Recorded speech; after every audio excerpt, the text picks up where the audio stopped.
Hello friends, Rajni के channel में आपका स्वागत है। और अभी टाइम तकरीबन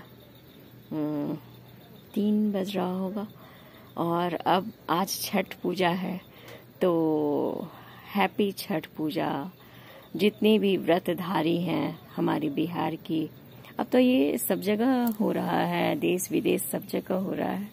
तो जितनी भी मेरी बिहार के लोगों ने छठ किया है, उन सबको मेरी ओर से छठ पूजा की बहुत बहुत बहुत बधाई हो। और ये छठ पूजा वो अच्छी तरह से उनका निभ जाए, यही छठी मैया से मेरी प्रार्थना है। और वो अच्छी तरह ये व्रत कर सके। वो सोचो, वो परसों से चल रहा है। परसों नहा खा था, चना का दाल, लौकी की सब्जी, चावल नहाने के बाद खाना होता है। उस दिन तो 2 टाइम चलो खाना होता है, लेकिन कल खरना के बाद, सूर्यास्त से पहले खरना करने के बाद, खीर पूरी के बाद वो कुछ नहीं, पानी पीना नहीं, खाना भी खाना नहीं, कुछ भी नहीं। और अब ये कल व्रत को खोलेंगे सूर्य भगवान को अर्घ्य देकर। ये बहुत कठिन व्रत है। अब जितने भी व्रतधारी हैं ये खुद अपना प्रसाद खुद बनाते हैं। लकड़ी के चूल्हे पर बनता है, पित्तल के बर्तन में बनता है, पूरा घर खाली किया जाता है, धुलता है। और मतलब बहुत कठिन व्रत है। इसमें केले के पेड़ की पूजा की जाती है। उसका जो भी बर्तन फल होते हैं वो केले के पेड़ में उसका पानी डालते हैं। तुलसी जी की भी पूजा इसमें की जाती है।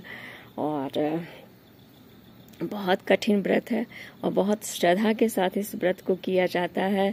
अब व्रतधारियों के अंदर में इतनी ताकत आ जाती है कि उन्हें पता भी नहीं लगता है कि वो भूखे प्यासे हैं। बड़ी उमंग और उत्साह के साथ इस व्रत को लोग करते हैं। और ये व्रत में तो छोटे बच्चे, बड़े, बूढ़े सभी बहुत श्रद्धा के साथ घाट पर जाते हैं।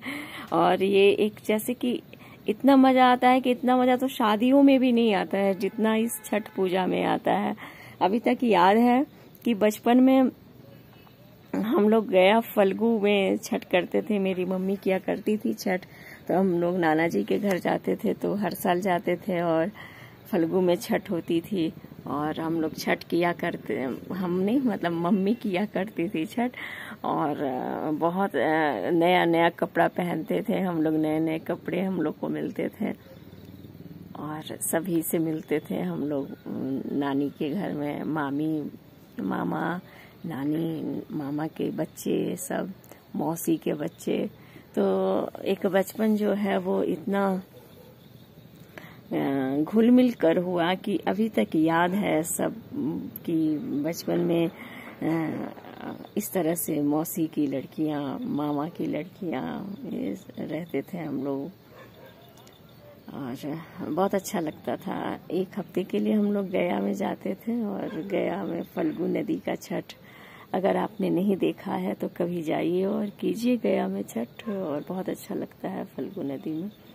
तो बस यही है हमारी छठी मैया से प्रार्थना कि जितनी भी व्रतधारी हैं उनका व्रत अच्छी तरह से निभ जाए और वो इस व्रत को जिस उम्मीद के साथ कर रही हैं, जो संकल्प लेकर कर रही हैं, उनका ये संकल्प पूरा हो। छठी मैया उनका ये संकल्प पूरा करें और वो मतलब उनकी जो मुराद है वो पूरी हो जाए। छठी मैया का व्रत का सबसे बड़ा विधान यही है कि इस व्रत में पहले हम लोग मांगते हैं कि हे छठी मैया, मेरा ये काम हो जाए तो मैं इस छठ के व्रत को करूंगी। और जब ये काम पूरा हो जाता है और हो भी जाता है तो लोग श्रद्धा के साथ इस व्रत को करता है, श्रद्धा के साथ करता है।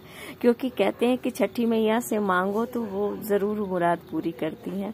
तो बस यही है कि छठी मैया सबकी मुराद पूरी करे, सबके जीवन में खुशियां आए, सब बहुत खुशी खुशी के साथ इस व्रत को करे। और मैं भी 3 बार की हूँ छठ पूजा। मैं भी 2 बार गया से की हूँ और 1 बार मैं देहरादून से की हूँ। देहरादून में जब हमने अपना फ्लैट खरीदा था ना नया, तो मैं छठ का व्रत की थी, अपने छत से की थी मैं। और इस बार सोची थी कि अगर देहरादून में होते तो हम टपकेश्वर मंदिर आज जाते।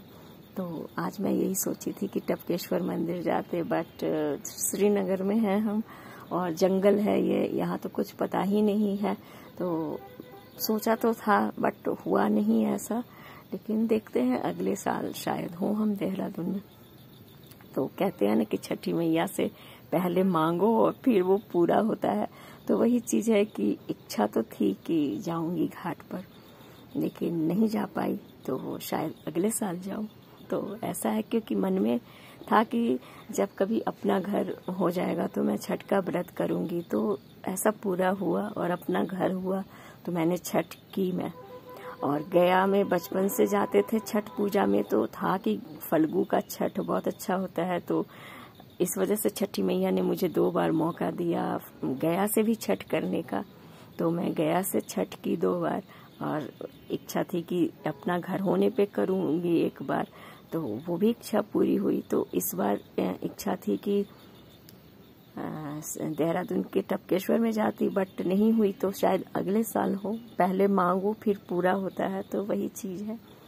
तो बस वो कहते हैं कि पहले से अगर हमने कुछ सोच लिया है और फिर वो पूरा हो जाए और हम अगर नहीं करते हैं तो वो भी एक बहुत बड़ा भार बन के रहता है। तो इस वजह से पहले से थोड़ा संकल्प भी मैं नहीं करती हूँ कि छठी मैया मैं अगले साल व्रत करूंगी ये वो।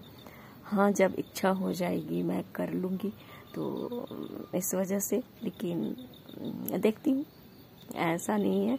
3 बार मैं कर ली हूँ, 3 बार करना बहुत ज़रूरी होता है। तो एक तरह से मैं 3 बार कर ली हूँ। आगे का मैं नहीं बता सकती कि करूँगी कि नहीं करूँगी, अगर मन हुआ तो करूँगी भी। और जैसा भी देखते हैं छठ का व्रत, तो अगर आपके घर में कुछ गमी हो जाए, मृत्यु हो जाए, तो भी नहीं किया जाता है। सब कुछ कुशल मंगल हो, अच्छा हो, तभी ये छठ का व्रत भी किया जाता है।